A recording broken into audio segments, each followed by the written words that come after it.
Oh, hey, STEM Steps families. I'm Dr. Robin, and welcome to another episode of STEM Strategies to empower and prepare your scholars for success.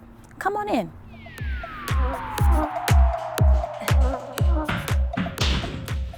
Today's project is going to focus on an amazing woman who gave us all an amazing gift.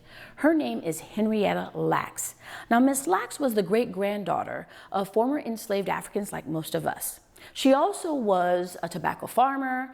She had 5 children, and in the late 1940s, early 50s, she got very ill. She contracted cervical cancer, and sadly, she succumbed to the cancer in 1951 as a very young woman. But before she passed away at Johns Hopkins Hospital, the doctors there extracted some of her tissue from her cells, the cancer cells. And what they found is that her cells were amazing. They were miracle cells. They could actually live outside of her body. And it was the first time that they ever had seen that. They actually not only lived, but they thrived and they multiplied. And because of that, we now say that the immortal life of Henrietta Lacks comes from her cells. So much so that there are cells that are called the HeLa cells, named after her first name and her last name.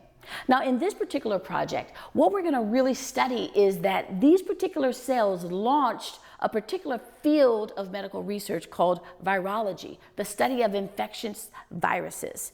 And it really looked at smallpox vaccines, polio vaccines, HPV vaccines, as well as looking for different cures for strands of cancer. As well as we use the medical research to take a look at how to cure measles and mumps and ways in which we could be thoughtful about HIV and AIDS and even Parkinson's disease. Our students are going to specifically learn about science. Yes, this is a science project, but we're also going to be focusing in on language arts and history and social studies with a very strong emphasis on social justice issues. Our students are going to be asking themselves some very important questions as it relates to social justice. For instance, who really was Miss Henrietta Lacks? What was her life like in the United States at this particular time? Why was it and how could it be that her cells could be taken without her knowledge? We're also going to ask about whether or not her story is relevant to what's happening in the world today. And then lastly, we want your scholars to think about questions that different perspectives might have. For instance, how would Miss Henrietta herself think about using her cells in medical research, scientific research without her knowledge? Or scientists today that did some of the research or are using the research, what do they think about using her cells? And then lastly, what about a person who benefited from the HeLa cells? What would they think about her sacrifice and what she's given to medical research? We're also going to focus on very specific terminology for this project. We're going to really understand and define what is a cell, what is cytoplasm, what is a nucleus and genomes, what is the mitosis process. We're going to define what cancer is, as well as define what does immortal mean, ethics, morals, and again, thinking about what is just, what is justice. This project has 4 steps. The first step is that we're really going to find out and learn what are cells.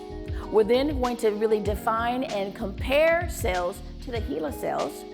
We're going to build cell models, and then your scholars are going to actually become scientific journalists. They're going to be creative nonfiction storytellers based on the research that they found and based on the journal articles and the documentaries that they're going to watch. Now, let's take a look at some of the materials that you're going to need for this project. This project is going to take about 10 hours again. We want you to spread that over a 2-week period.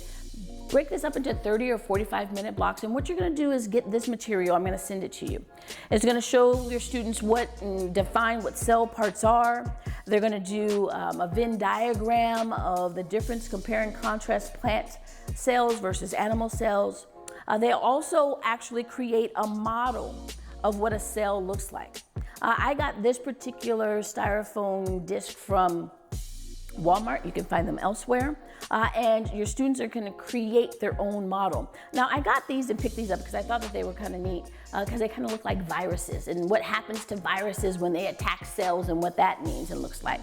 You also are going to have a notebook and a writing utensil and some highlighters to annotate your work. You're going to need some markers for the first part of your project. You're going to need some Post-it notes because, again, we want to create dividers and where your students are so that they can share their information. Some scissors. And then for an extension, I'm going to give you some ideas of other ways in which you can really dig deeper into this particular topic and subject. You might extract DNA. That will be some of the activities. You might want to take a look at what you've extracted through a magnifying glass, and if you have a microscope, you might want to use that as well.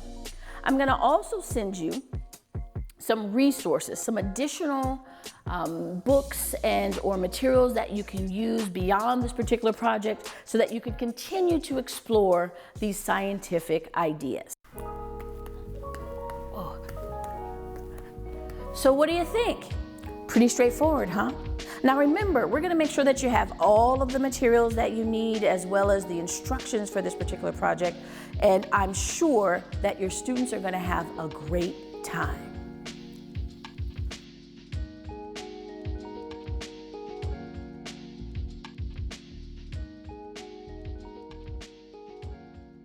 What's that, you ask? Can you share this resource with non-STEM STEP families? Of course you can. All are welcome to join our family.